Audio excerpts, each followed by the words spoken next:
Oke, standby, kamera ready, sound ready, 3, 2, 1, action.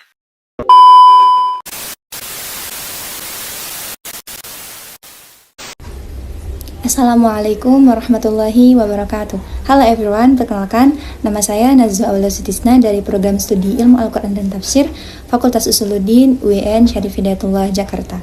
Pada kesempatan kali ini, saya akan menjelaskan materi mengenai unsur-unsur al-aqsam di dalam Al-Quran. Materi ini saya sampaikan sebagai bahan ajuan untuk tugas ujian tengah semester saya pada mata kuliah Ulumul Quran. Tonton terus sampai akhir ya. Yang pertama merupakan pengertian al-aqsam.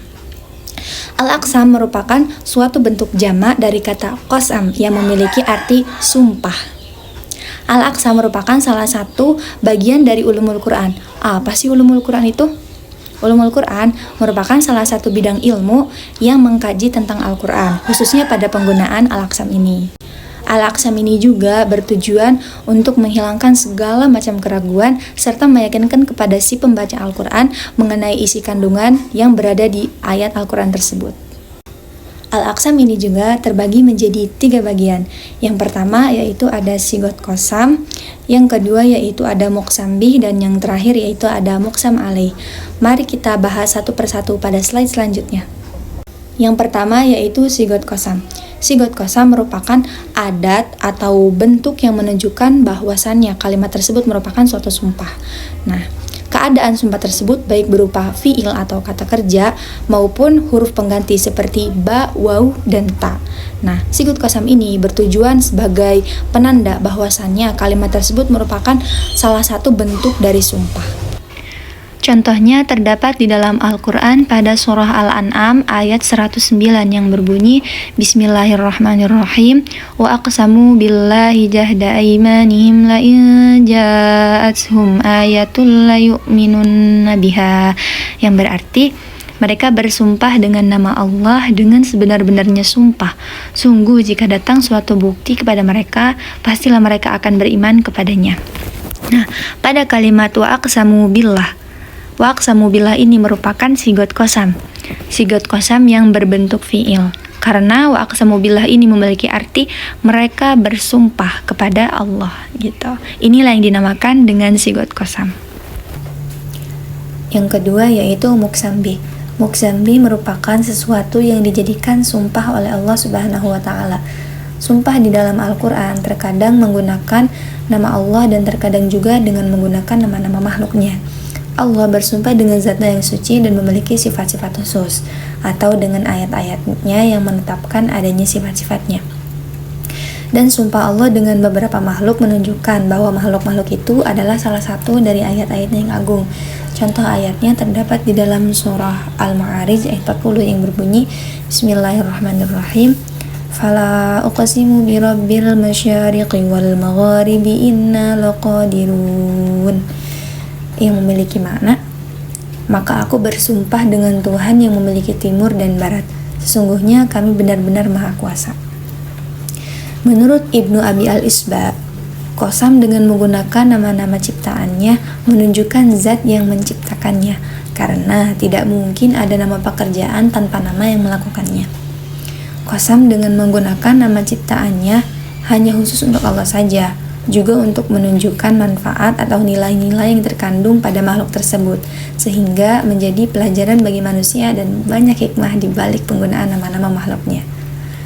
Dalam hal penggunaan nama-nama ciptaan Allah sebagai muqsam bih, Al-Zarkashi juga menjelaskan alasannya, yaitu yang pertama, menghilangkan mudhaf seperti pada ayat wal fajr. Ayat ini memiliki makna secara harfiah. Wal fajr ini memiliki arti dan waktu fajar. Demikian akan tetapi yang dimaksud dengan ayat tersebut adalah warabbul fajr, yang memiliki arti dan demi Tuhan yang menciptakan fajar. Dan yang kedua, benda-benda yang digunakan untuk bersumpah demi Allah membuat kagum orang-orang Arab dan mereka biasa bersumpah dengan benda-benda tersebut. Maka Al-Quran turun sejalan dengan wawasan ilmu dan tradisi mereka dalam bersumpah. Dan yang ketiga, Allah bersumpah demi makhluknya. Hal ini mengandung Hal ini mengandung makna bahwa benda-benda tersebut merupakan tanda-tanda ciptaannya.